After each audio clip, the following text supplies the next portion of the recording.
9 நாட்களுக்கு முன்னால் மூத்த பத்திரிகையாளர்களை கௌரவிக்கும் ஒரு விழா.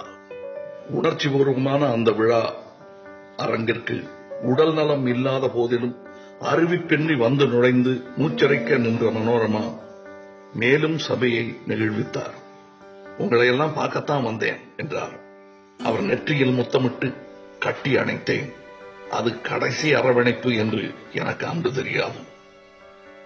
விழாவில் பேசிய மனோரமா, உங்க எல்லாருக்கும் 2 கதை சொல்ல போறேன்.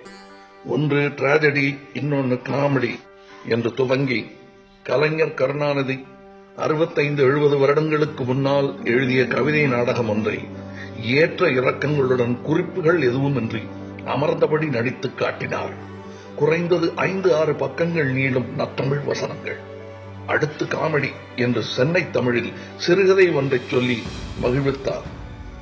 குலுங்கிச் சிரித்த அரங்கம் கைத்தட்டி ஆர்ப்பரித்தது.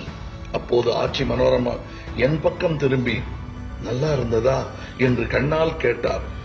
என் நிறைந்த கண்கள் அந்த கேள்விக்கு பதில் சொல்லி இருக்கும் என நான் நம்புகிறேன்.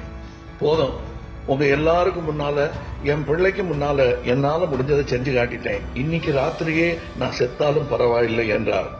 எல்லோரும் உரிமையுடன் மனோரமாவை கடிந்து அப்படி சொல்லக்கூடாது என்று புத்திமதி சொன்னனர், என்னை தவிர.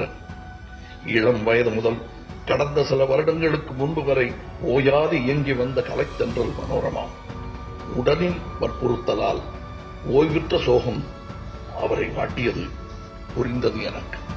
ஆள்கூட்டம், ஆர்ப்பரிப்பு, அவர்கள் பாராட்டு, வியந்து அண்ணாந்து பார்க்கும் சககலைஞர் கூட்டம், இவையெல்லாம் இல்லாமல் ஓய்ந்து கிடக்க எங்கள் மனோரமா வெறுங்கிழவி இல்லையே. என் நகைச்சுவை நடிப்பின் தாய் தந்தையர் என்று மனோரமாவையும் நாகேஷையும் பற்றி நான் அடிக்கடி சொல்வதுண்டு. அதையே நாளை வரும் தலைமுறையும் சொல்லும்.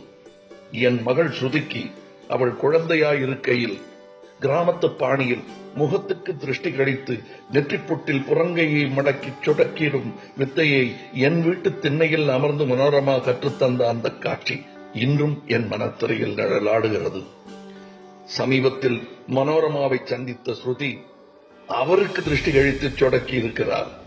கண்ணிறைந்த மனோரமா, எனக்கு திருஷ்டி கழிக்க யாருமே இல்ல, ராசாத்தி நீதான் இருக்க என்றாராம். நாகேஷ் அவர்களின் ஈமச் சடங்குகள் நடந்த போது நிகழ்ந்த அதே அபூர்வம் மனோரமா அவர்களின் இறுதி ஊர்வலத்திலும் நடக்கும். கண்ணீருக்கு நடுவே தம்மையும் அறியாமல் மனோரமா நமக்கென படைத்துச் சென்ற நகைச்சுவை விருந்தை எண்ணி ஊர்வலத்தார் புன்னகைப்பர். அது மரணத்தை பார்த்து எங்கள் மனோரமா உதிர்த்த புன்னகை உங்கள் வாயில் மலரப் போகிறது என்று நான் கொள்கிறேன். வணக்கம் அம்மா, வணக்கம்.